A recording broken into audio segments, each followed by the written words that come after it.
All right, so Forestry Summer Camp. This year, a bunch of folks voted, and folks wanted to head out west by a pretty clear margin. So last year we went east and north up to like Maine and New Hampshire and stuff like that, through Washington D.C. and then up the coast. So if this year we're gonna head diametrically opposite the other way, just kind of straight west and south, and we're gonna get as far west as just outside of Las Vegas at the Grand Canyon, about 90 miles from there.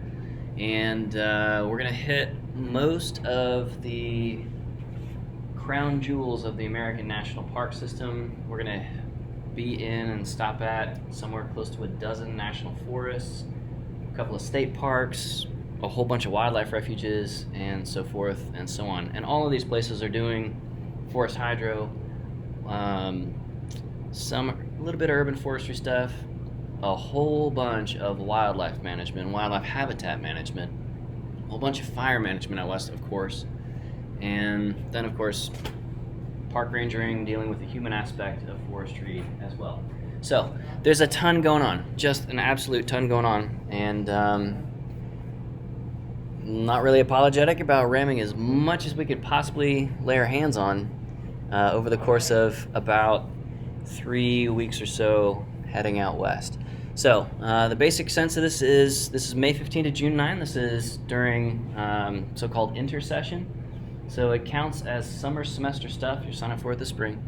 But summer semester, like if you're signed up for a math or an English class or something like that, all of those classes start the Monday after we get back. So if you're thinking about taking a bunch of classes this summer, you don't have to take them at the same time as summer camp. They're separate, they're strided, one after the other. So our first week or so is going to be local, and we'll run through the destinations here in a bit of all the local stuff, and then weeks 2, 3, and 4 we'll be out on the road in forestry vehicles. And since we're on the road, kind of like those weekends in between, like week 2 and week 3, and week 3 and week 4, where Forest Resource Camp takes those days off, we're out west doing stuff. So I'll try and bring everybody back a day or two early. Try to get back on Wednesday. So this year that'll be Wednesday, June 7th is our target to get back. So you have a couple extra days to shower off, recuperate, stage your car wherever you're working this summer, stuff like that. The list that I'm working off of for places to go, things to do, people to see, and so forth, and that has a bunch of frequently asked questions like how much does it cost? Like, you don't write me a check for any of that. That all goes through the bursar. And a fairly detailed gear and packing list to help you just kind of plan out how to survive out west. And then some stuff like different knots that we're going to be using quite a bit of, and so forth. All of that's on this website, logan-park.org, and then you can type in the full URL there as it is on the board, or just click the teaching menu link, and then Forest Rec Summer Camp brings you straight to this page. Easy either way. This is a fairly big web page. It's kind of a heavy web page with a lot of like embedded YouTube videos and stuff.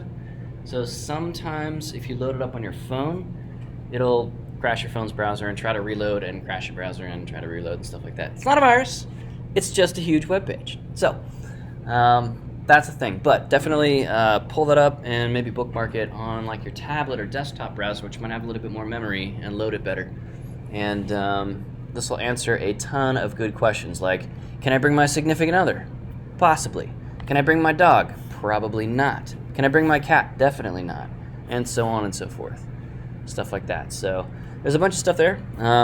And we don't need to, you guys, I'm fairly confident you can read. So I'm not going to just like read the screen to you.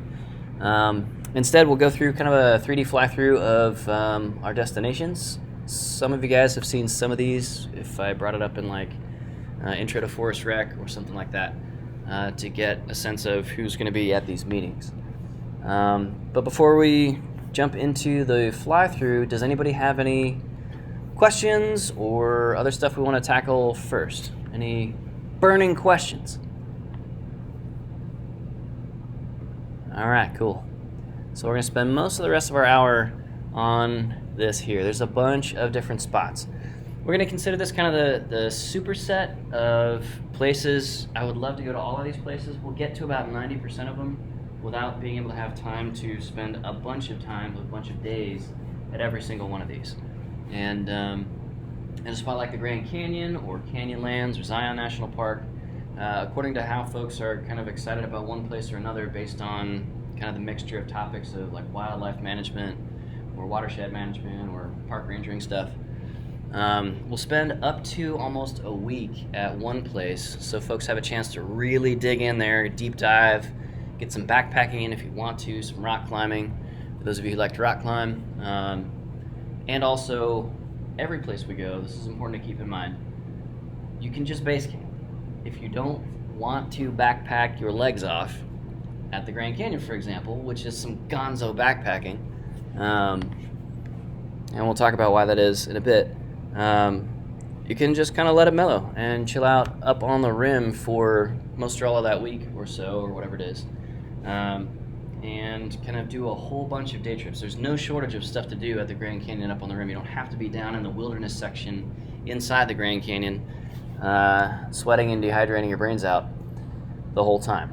So this class has a bunch of opportunities. We'll get you to a bunch of places. If you don't feel comfortable whitewater rafting, maybe you're not a real strong swimmer or whatever, that's fine. Or maybe you have vertigo, and that would be a very uncomfortable trip for you. All of the sort of on-site engagements that are like at least as fun as they are educational, those are all optional. You can go on a hardcore backpacking trip. You can just kind of chill. Hey man, come on. You can hang out at base camp and radiate out with day trips and not really get too sweaty and uncomfortable at all. It's really up to you. Every year on summer camp we have for a few freshmen, some sophomores, plenty of juniors, and lots of seniors. And even typically a couple of folks who have finished everything else, and summer camp is the last thing they're taking, and then they just graduate over the summer or in the winter. So I'm not making any assumptions about anybody having any experience, certainly backpacking, rock climbing, whitewater rafting, anything like that, but also even just camping. So if you've gotten like a couple of nights out on the pup tent back when you were a brownie or a Cub Scout, and that's kind of it, that's fine. You know, you're in good company. The whole point of the class is to help you get comfortable with being outdoors, doing forestry stuff, doing habitat management stuff, kind of in any and all conditions. We're going to be up as high as 11,000 something feet in the vehicles on the highest highway in the United States, in North America, at Rocky Mountain National Park. Some of us will be down in the bottom of the Grand Canyon, amongst a bunch of 2 billion year old rock called Vishnu schist.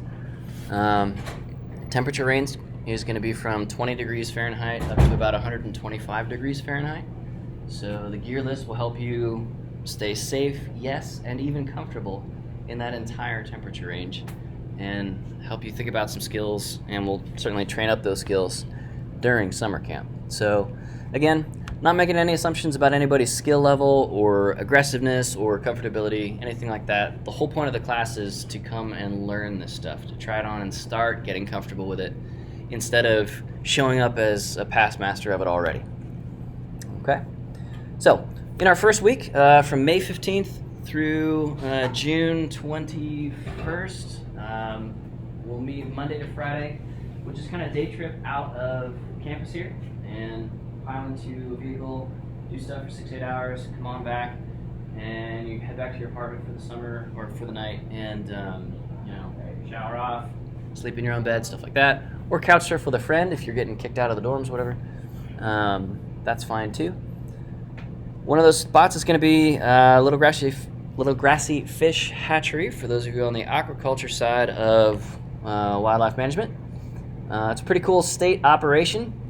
They farm up a couple of million fish a year.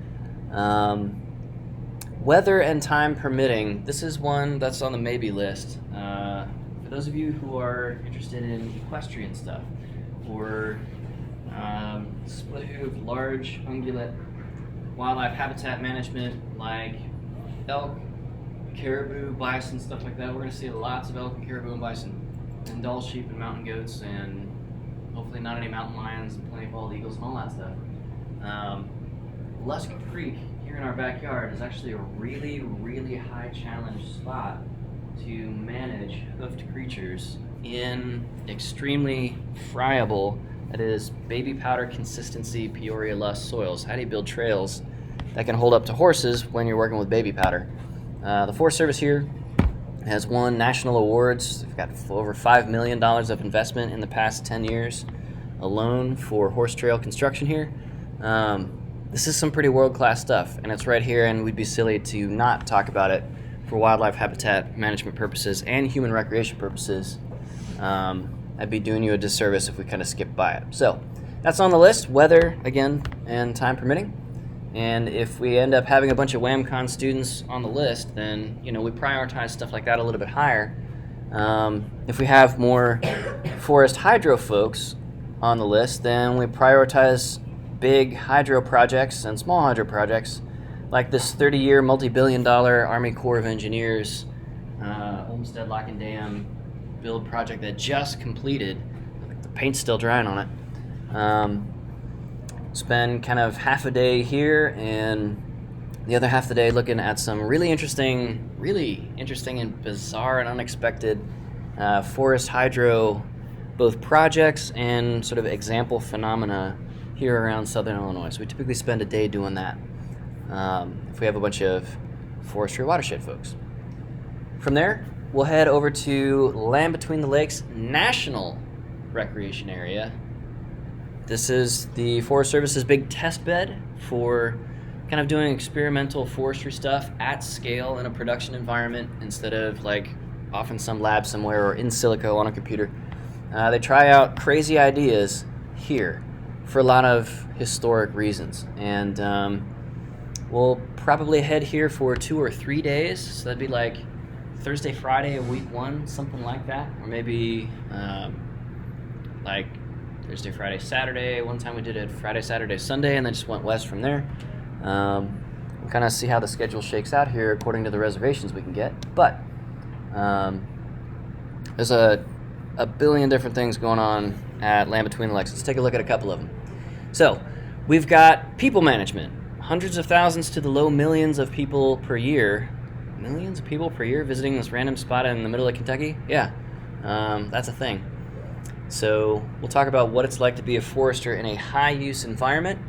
For those of you who like to fish, even competitively, competitive fishing seems like a strange oxymoron to me, but some people really get into it. So the sport fishery here is actually very active. It's just some pretty big prize money and tournaments going on here. Do we have any WAMCon students?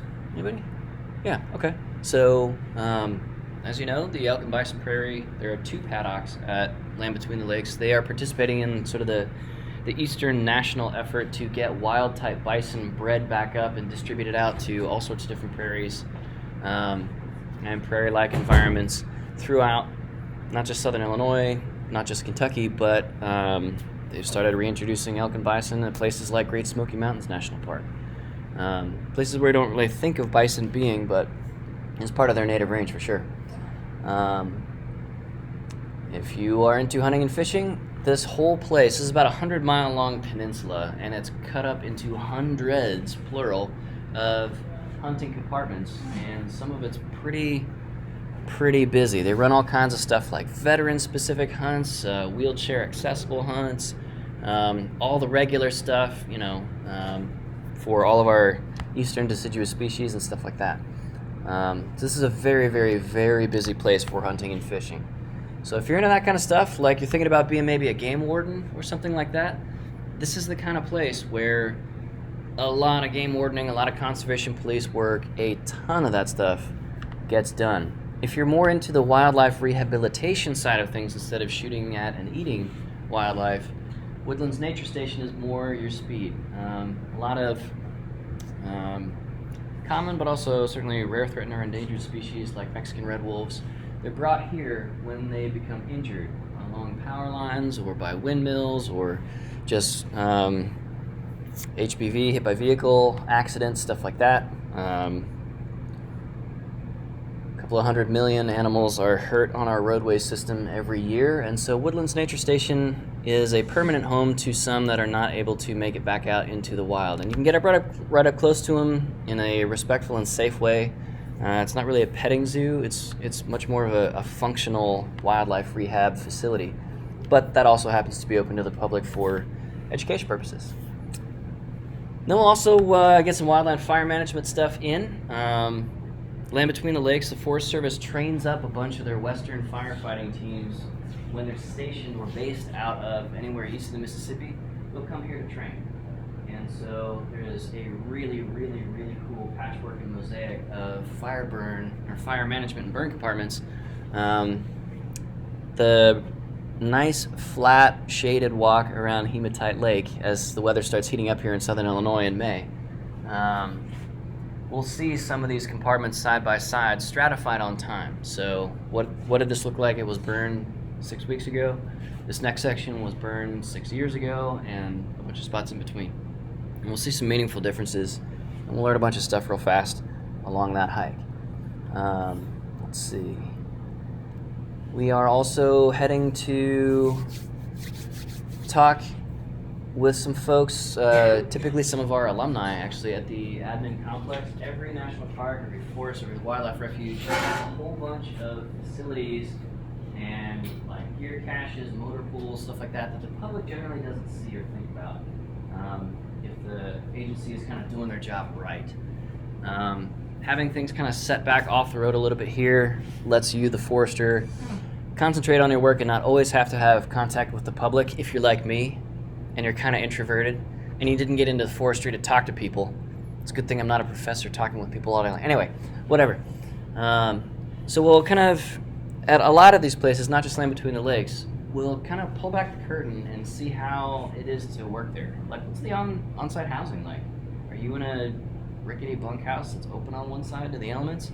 Are you in nice, like, pre-furnished apartments, multi-story living structures? We'll see the whole range, really. There are like full-on office buildings at Yosemite National Park because there's like 1,000 park employees that got to work there to keep the place running and from keeping it from collapsing underneath the weight of 20,000 visitors being there at any given moment. So it's a lot. And we'll see quite a bit of contrast across these places along those lines. If you're into horseback riding and stuff like that, Wrangler's Campground connects to a couple of 100 miles of really nice karst environment, natural surface trails. This place is awesome. If anybody grew up on a farm, there's a legit cowboy chapel here, like an honest-to-God cowboy chapel. It's not a meme, it's like a thing. And there's a camp store and all sorts of stuff. This place is home to 3 of the largest Forest Service operated campgrounds in the entire system. Hillman Ferry, Piney Campground, both have hundreds and hundreds of sites, and Wranglers is right up there as well.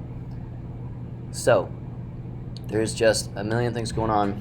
If you ever like dropping it in 4 low and climbing up a wall, if you know what those terms mean, Turkey Bay OHV area is your spot, and we're going to see how to manage the enthusiasm of folks who pull the tires off of their wheels, their rims, and the weld rebar spikes, 15 to 18 inches long, radially, like spokes sticking out of the rims, and then they'll climb up literally vertical hill faces and cliffs in a spot like this. As you can imagine, that's fairly aggro renovation of the landscape, and so this place was created. It was set up to accommodate stuff like that because that's fun. Burning dead dinosaurs in the form of gasoline to go straight up and down in a vehicle that you modified with your arc welding system, that's very satisfying, you know? To hear all those ponies under the hood screaming in agony. Anyway, moving on. So how do you cope with that as a land manager? When somebody wants to do something like that, when they have a vehicle that has 1,000 or more horsepower climbing up cliffs, what do you do with that as a forester? The Forest Service has some pretty good ideas based on having to manage that stuff. We'll also talk about the land use history of this place and how it was created. out of a bunch of regular people's farms. Like the government came in and kicked everybody else out so we could do stuff like wall crawling in ATVs and stuff like that. But what does it mean when it's done in living memory? Like all of the families that got kicked off this land, they live just on the other side of the water on both sides. And they still come, like every Memorial Day, over to some of these. There's, I think, 100 or so cemeteries in this area. So if you're into archaeology or human land use history or historical practices of forestry, there's a lot of those stories to encounter and check out and see how the Forest Service does this stuff as well. In the same way that the Shawnee National Forest has a staff archaeologist that's doing digs and stuff all the time. Pretty cool stuff. This will be our first chance to kind of practice camping in a very safe and easy environment. We'll do some like developed site camping with things like pit toilets and bathrooms. And then also, if folks are interested, we'll do some dispersed or at-large camping where you're just off in the middle of the woods and there's not necessarily any of that stuff there to support you. This is also our first good place to practice search and rescue. Last year we ran a search and rescue grid for somebody's dog. My God, that was sweaty work. All right.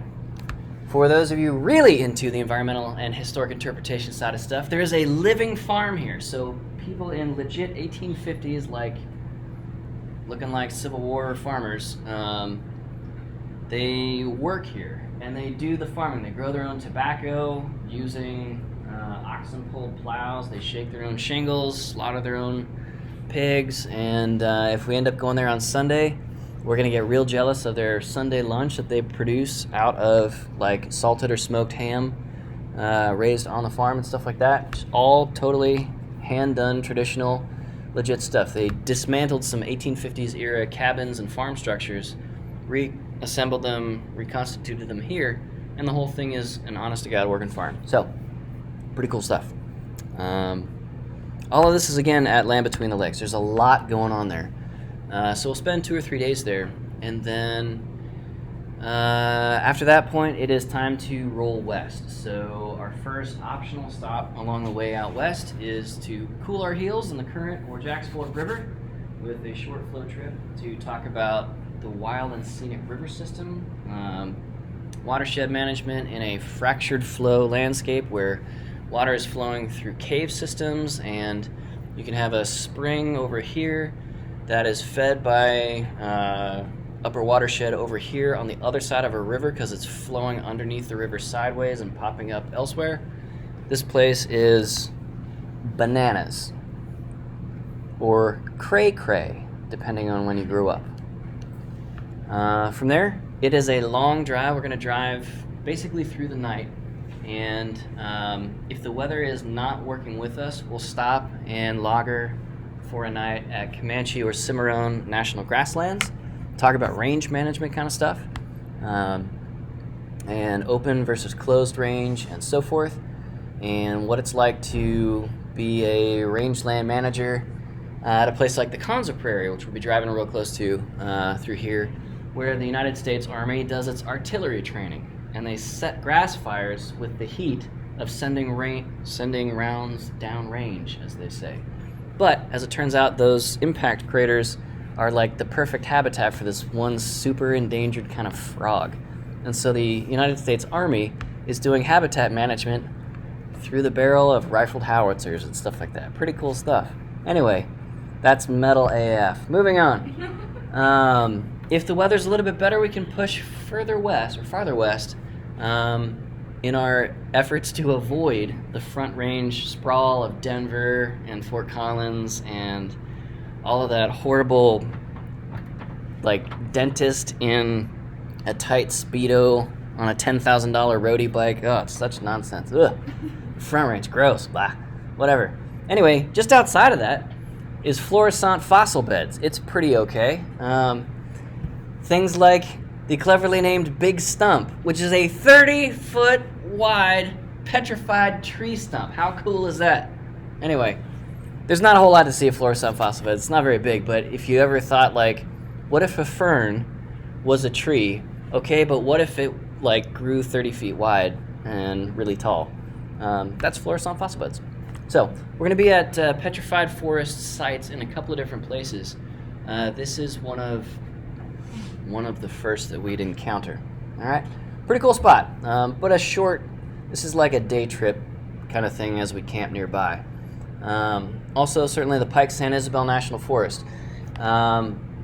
So as you know from some of your classes, the Front Range of Colorado, which the Pike San Isabel is draped around, is absolutely getting its shit pushed in like backwards, going the wrong way by pine beetles, because climate change has warmed up the planet just enough that the cold Rocky Mountain winters don't quite knock back the beetles enough. So in the last 10 or so years, anywhere from like 75 to 99.99% species loss, according to those beetles in some of these places. If you look at this, it looks like they're just matchsticks all across millions of acres of montane forest habitat. So what's it like to be a forester in this environment? What's it like to be a trail boss when every single tree is a hazard tree and will fall on people in your campsites? This has affected everything and everybody around, okay? But it's not all gloom and doom. There are also some pretty spots that are alive and vibrant, so let's check out some of those. At Great Sand Dunes National Park and Preserve. So this is a really cool spot. It's an almost perfectly circular dune complex in the lovely and beautiful and exceptionally huge San Juan Valley. This is the second or third largest single enclosed by mountain ranges valley on the face of the planet. Pretty cool stuff. And what that means is it's real flat, and the wind can get going real fast and pick up a whole bunch of sediment and grit from these San Juan Mountains, which are like way over there off screen, and dump all of that sand as the wind hits this big speed bump, this big windbreak of the Sangre de Cristo, the Blood of Christ Mountains, as the wind blows over Mosca Pass. Dumps all that sand, and we get the tallest sand dunes in North America here. They're about 700 plus feet high. Pretty cool hike out there. So we'll spend a couple of days in this area, and this is our chance to start acclimating our bodies to higher elevations. We're between 7,500 and 9,500 feet here, and so the air's a little bit thinner than you used to, and we flatlanders are going to be sucking wind as we hang out in Pinyon Flats Campground. We may get snowed on in May in Pinyon Flats Campground because we're over a mile. We're about a mile and a half to a mile and 2/3 up in the sky. So things are colder over there, which is nice. But the sunburn's gnarly at altitude because there's less atmosphere blocking those hard UVA, UVB, up towards UVC rays that'll give you skin cancer, okay? So we'll have a wide-brimmed hat recommendation for you on our packing list, and some good sunblocks and some bad sunblocks. Zapata Falls is nearby. If you've never seen a glacial or snowpack fed waterfall that's 50 or 80 feet high and is half or more a big column of ice, you're about to. Zapata Falls is a really fun short hike, and it'll be a chance for us to kind of test out our hiking boots or our hiking shoes and just our basic loadout to get a sense of what going on some of these backpacking trips, if folks want to later, what that will be like. One of those further hikes is up Mosca Pass, which is a beautiful place. You go up this drainage here, and the trail is crisscrossing that creek up to this saddle point where the mountains are arcing downward, convex downward, and then concave in the notch of the pass, like that notch between Lloyd's teeth in Dumb and Dumber. Mosca Pass is a really fun short hike. It is a very steep hike. It is an optional hike. You can spend the night up there if you would like to test the weatherworthiness of your rig for summer camp. All of us, though, pretty much, although this is technically an optional hike too. We'll get to hike out to High Dune, the creatively named highest dune in North America, or Star Dune, and they kind of go back and forth on which is higher as the sand shifts. So this is a really cool spot to watch the sunrise. I mean, you can only imagine how pretty this is looking eastward over the Sangre de Cristos and watching the sun just kind of come up. It comes up right about over there by Mount Herard. Pretty cool stuff. These are full-on Colorado 14ers, or 12 and 13ers here in this area. So we'll see a bunch of snowpack and stuff at sunrise and sunset when this stuff is like fiery orange instead of white. This is really, really, really pretty. And the visibility is going to be up over 100 miles on clear days. So a little bit different than what we're used to here in southern Illinois. Pretty cool stuff. From Great Sand Dunes National Park and Preserve, we'll head to the far side, the western side of the San Luis Valley, and go to places. There are real places named Dead Man's Cave Gulch. And so we'll look for buried treasure there and find lots of exotic Russian shell casings there, oddly enough. Anyway, from there we'll continue along the highway down the very, very steep, like the truck-eating steep Wolf Creek Pass. It's very exciting. There's a whole bunch of ski slopes in the national forest around here on the Rio Grande and the Pike San Isabel. So we'll wrestle with, what's it like to be a forester when you got to deal with people in like ski suits they're drinking lattes and so forth, and you're just trying to get forestry done. Around there we'll see Treasure Falls as well. It's mostly just a quick stop off, but we'll talk about some sharp contrast between the Zapata Falls and Treasure Falls, looking at things like when your upper watershed is tiny but dramatic. How does that lead to Treasure Falls being absolutely a huge waterfall draining a tiny, tiny watershed? So we'll learn about some stuff that we're not real familiar with here in Illinois, like snowpack management. You may have heard about that in some of your classes. If you're into shed hunting or whatever, we're going to do some land nav exercises, some map and compass orienteering type stuff around here, and we have never not found a whole bunch of elk sheds and skeletons and skulls and stuff in and around Cattle Mountain. So that'll be a fun stop. And then we continue striking westward. For those of you interested in the human management side of things, Pagosa Springs is a spot where you can work as a rafting or kayaking or hunting or survivalism or like I'm charging my crystals at these ley lines so they have energy kind of guide. Whatever your jam is, whatever vibe or life way the youth are talking about these days, it is accessible in Pagosa Springs. We're going to stop there for groceries at least, but also maybe some of this other stuff. The burritos in Pagosa Springs, chef's kiss. From there, we're going to head over to a larger Colorado town. You may have heard of Durango. It's a real place, not just a truck. And weather and time permitting, we'll go whitewater rafting along the Animas River, which is along this very meandery river called the Animas, or the Spirit River. And the Durango Outdoor Exchange is a chance for us to kind of tweak our gear load out if somebody's tent gets utterly wrecked or like the rain fly gets melted being pitched too close to a campfire, something like that. This is a chance to get some cheap, lightly used gear that is bomb-proof, but also not ridiculously full-price retail expensive.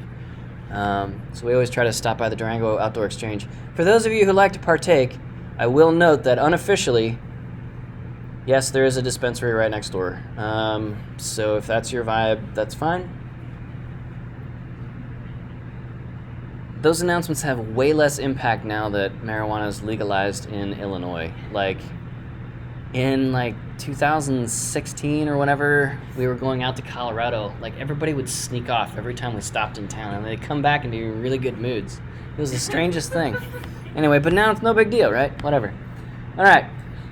We may or may not get to Aztec Ruins National Monument.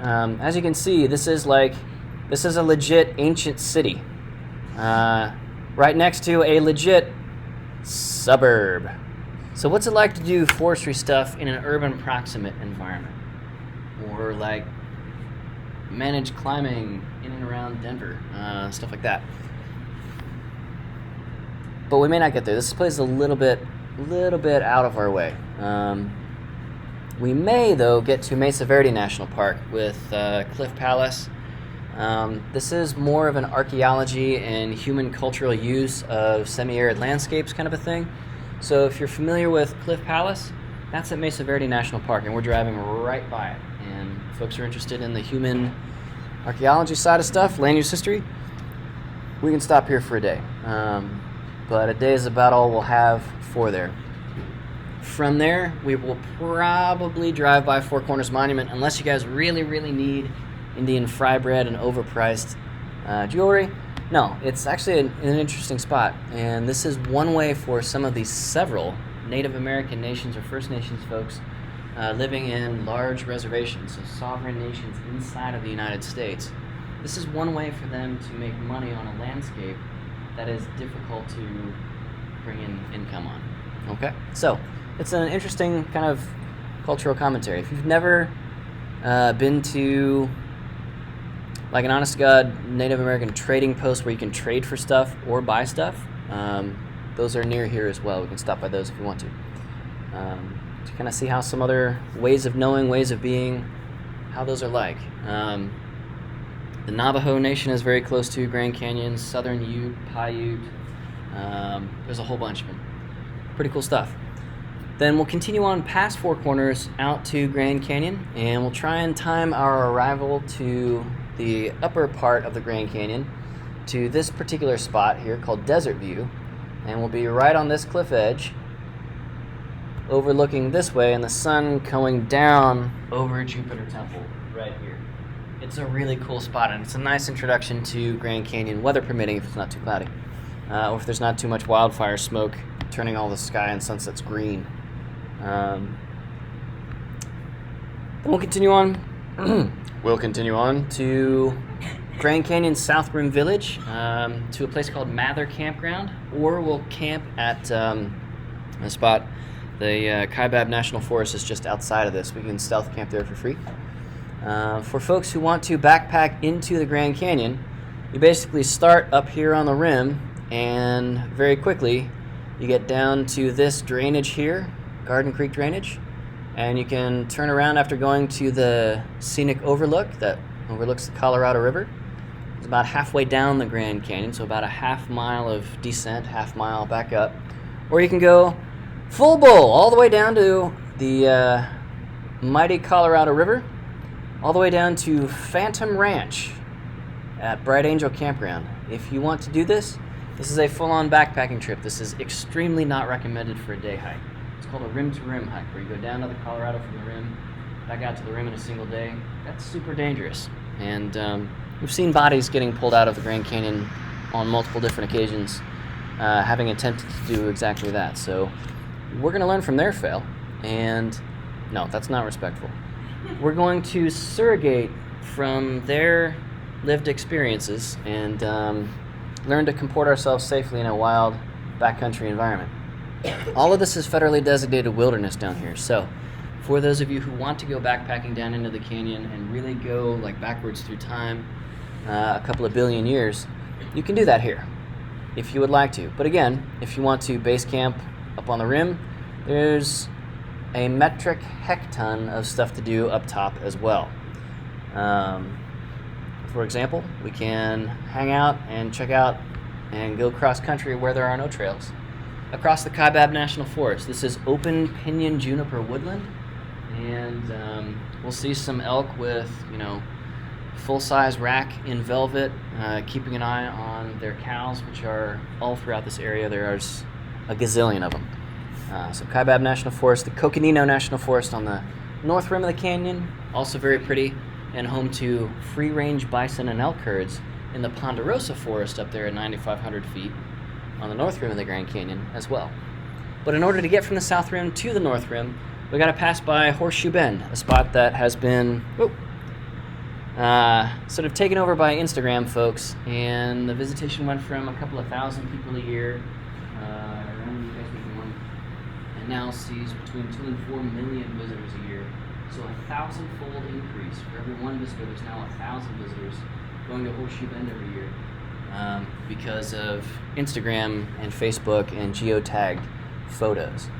A couple of miles up the riverway from Horseshoe Bend, we will cross the mighty Colorado at Glen Canyon Dam, spend a little bit of time here, and then we'll head to kind of the Badlands, some BLM, Bureau of Land Management run land, where the wildlife run free and so do the people, and the naked hippies and stuff like that.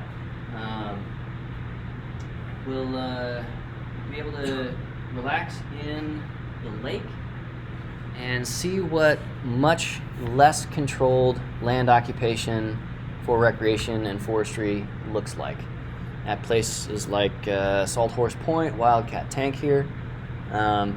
This is BLM land. You can just show up here and be. You don't have to pay any fees, you don't have to make any reservations, you don't have to talk with anybody. If you die out here, nobody's going to find you for a very long time if they don't know where to look. So, there are lots of places where Americans have felt that we need this. We need to have some places that are not strip malls and not like crawling with park rangers and police and so on and so forth. So we're going to see how things look here as a result of that dynamic. So this is an old school Western style shootout at the OK Corral. This is a corral and so forth. All right.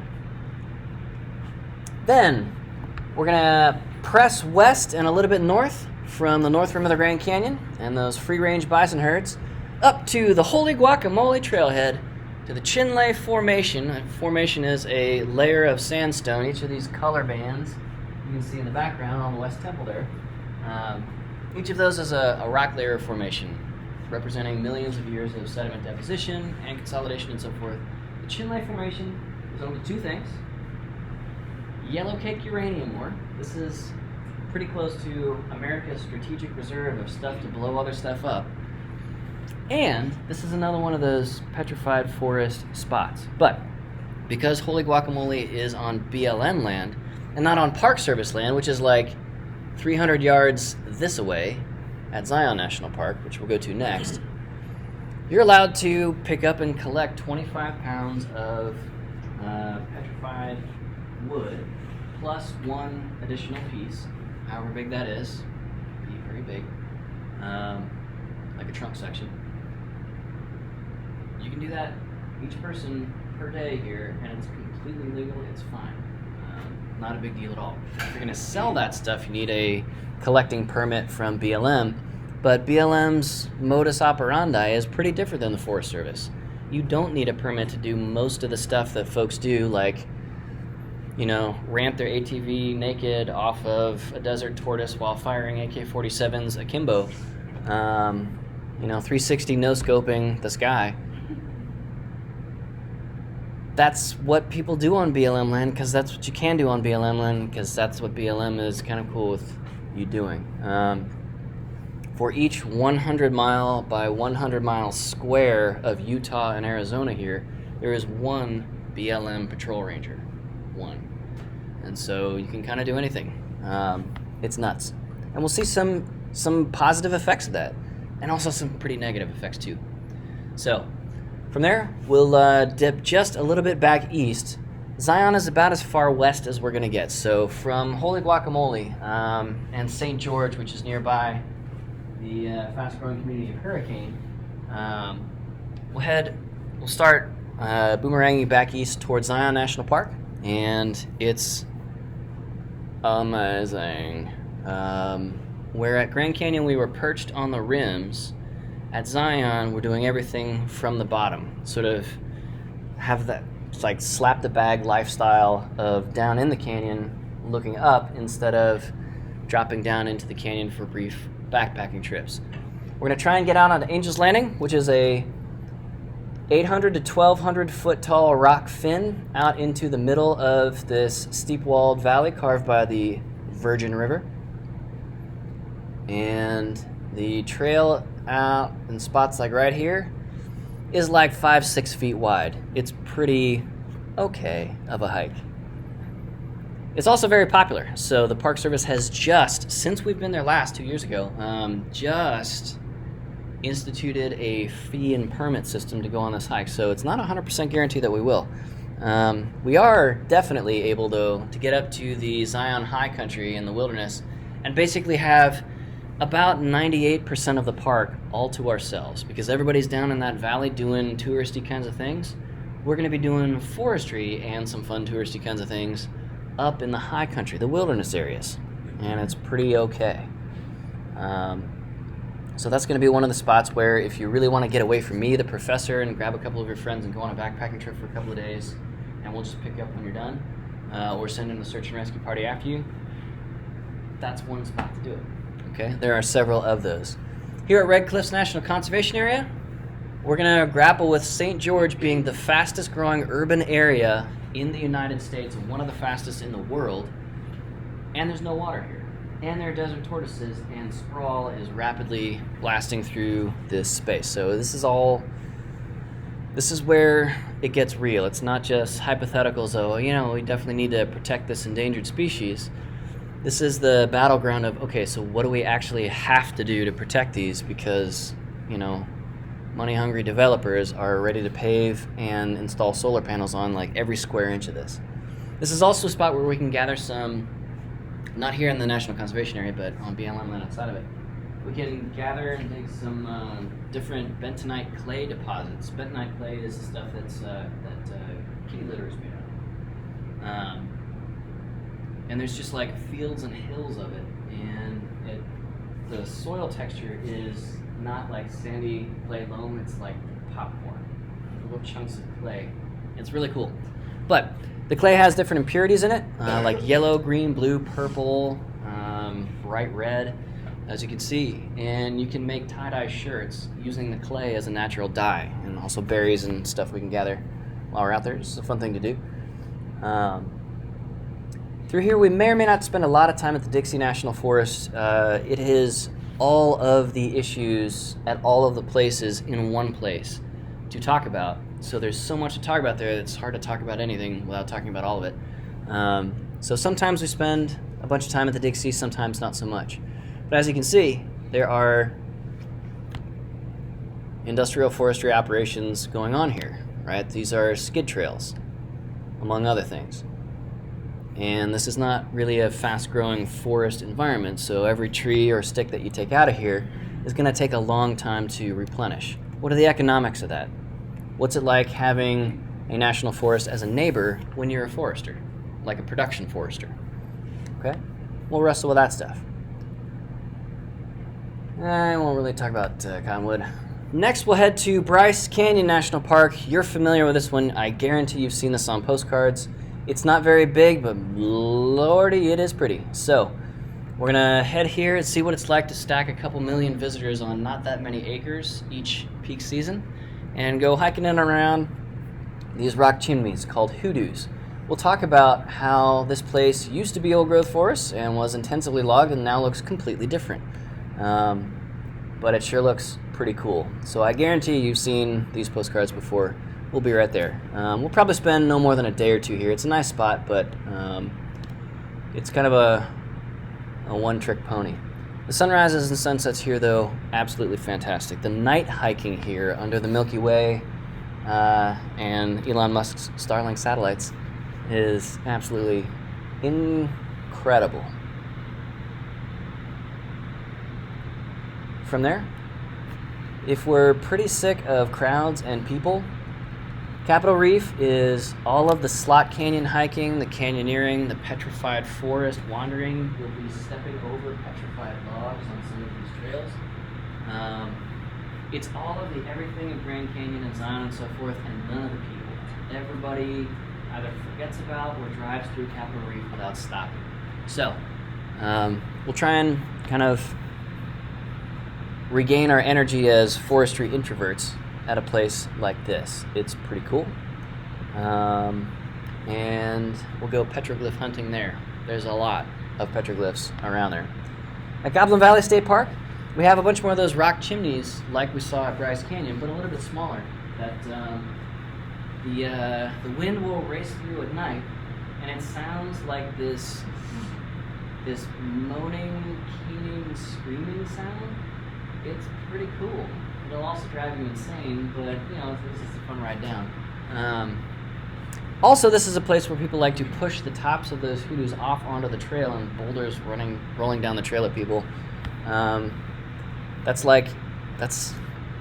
a major no-no. Don't do that. But people have caught themselves on video doing this and like posted it to the internet and then gone to prison. So we'll talk about what it's like to manage the human being as another wildlife species with its habitat needs of breeding and rearing, cover, food, shelter habitats, and stuff like that. Humans need all of those things too. What happens when the habitat doesn't provide enough stimulus, enough to do, that people turn to things like pushing boulders over onto trails, onto people, and so forth? By the time we are coming out of Goblin Valley State Park, or that area, we're pretty close to Arches National Park, so it'd be pretty silly for us not to go there. We'll be here right around Memorial Day, one of the busiest days, busiest weeks, at one of the busiest national parks in the world. We'll get everybody up at 2, 3, 4 in the morning and head in on Memorial Day to get a sense of what it's like to be a forester at a park or park ranger at a park where you have to close the front gate because the park is literally physically full. You gotta close it by 7 a.m. on that day, and so forth. So if you want to hike up and hang out at Delicate Arch and get like the photo of you holding up the arch or kids in the arch or whatever, you'd be about the size of this mouse pointer on the screen here. It's a fun little hike. It's like 2 miles.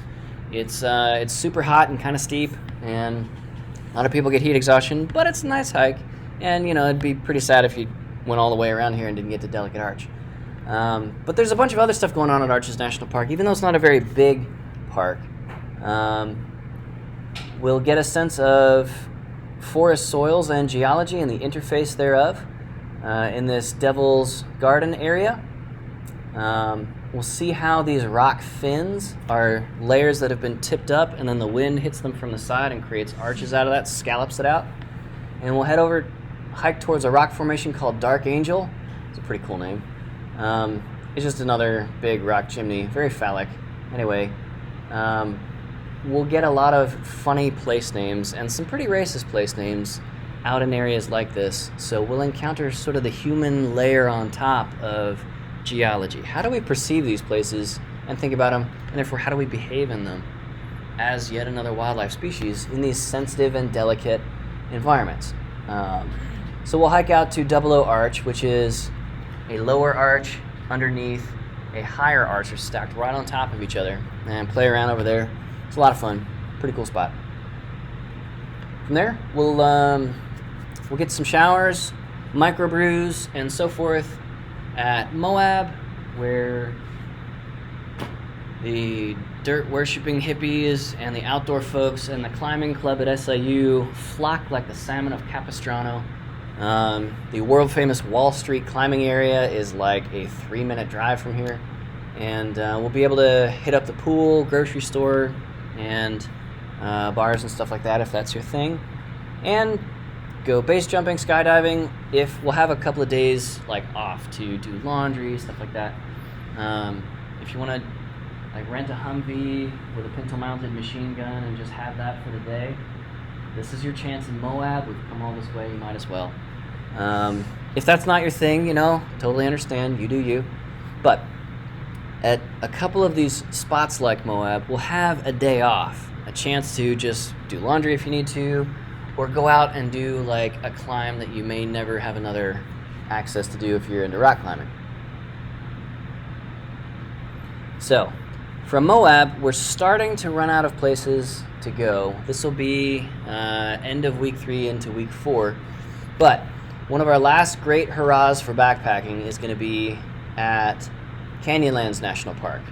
Canyonlands is a bunch of shallow canyons up to several hundred feet deep total. And they're all sort of like stacked on top of each other like intestines. So when you go backpacking here, you could go for a week or 10 days straight and never be more than about 5 miles from the visitor center of the Needles District.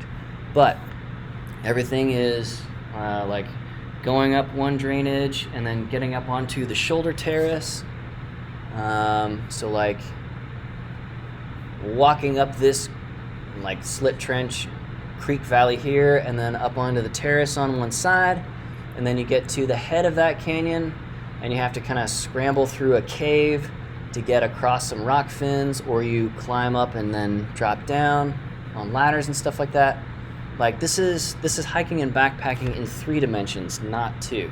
It's a very, very, very cool experience. Lots of black widow spiders out there too, by the way. Anyway, moving on. After Canyonlands, everybody is pretty well done with me, and we'll have a fun hike out to Druid Arch here. That's right there. This is a really, it's one of my favorite spots. Anyway, from there we need to start heading back east, so we do exactly that.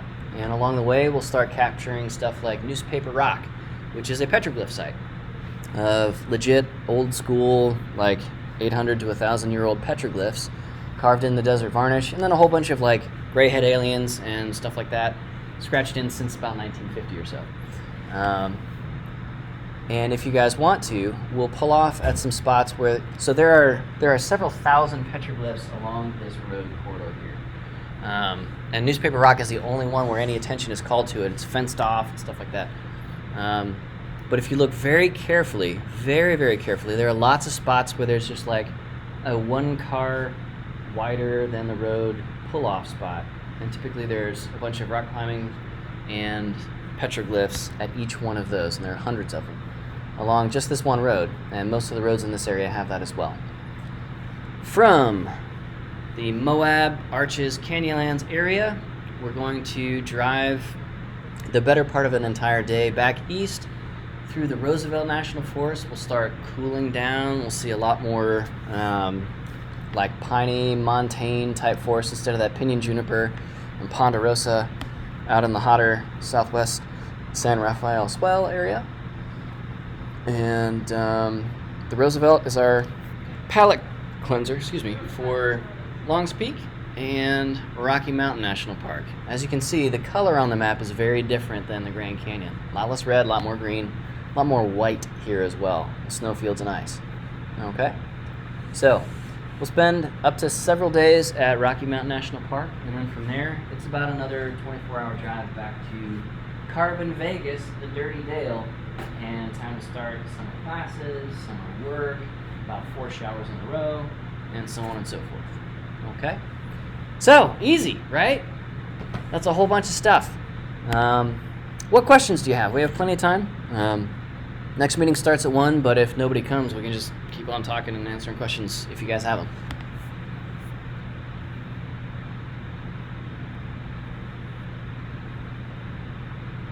What questions do you have?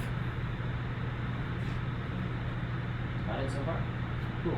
All right. Thanks for coming. Got you on the list. Keep an eye out for an email or a text message about next meetings coming up.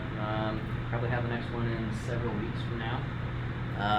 Once I have a chance to finish off some of the reservations don't open until a little bit later. So I'll go back in and lay those in, and then we'll start practicing stuff like what knots do I need to know, what food should I definitely get, what food should I definitely avoid, and so forth. In the meantime, check out this page. This has got everything. The packing list, frequently asked questions, our entire itinerary, and a whole bunch of like skill and training videos if you like to practice stuff before we get out into it. Okay? Cool. All right. In particular, make sure that you have one or a couple of outfits that have 0 stitches of cotton, 0% cotton content in them at all. We'll need some quick dry stuff out west because the temperature can change very rapidly in a way that we're not used to here. Okay? I want to make sure everybody is safe and comfy. So, that's all laid out in the packing list. Cotton kills. Thanks for coming. Thank you. See you soon. What's up, Sam?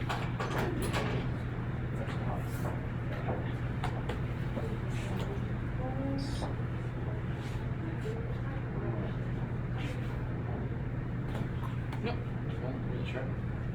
That works. Welcome, welcome.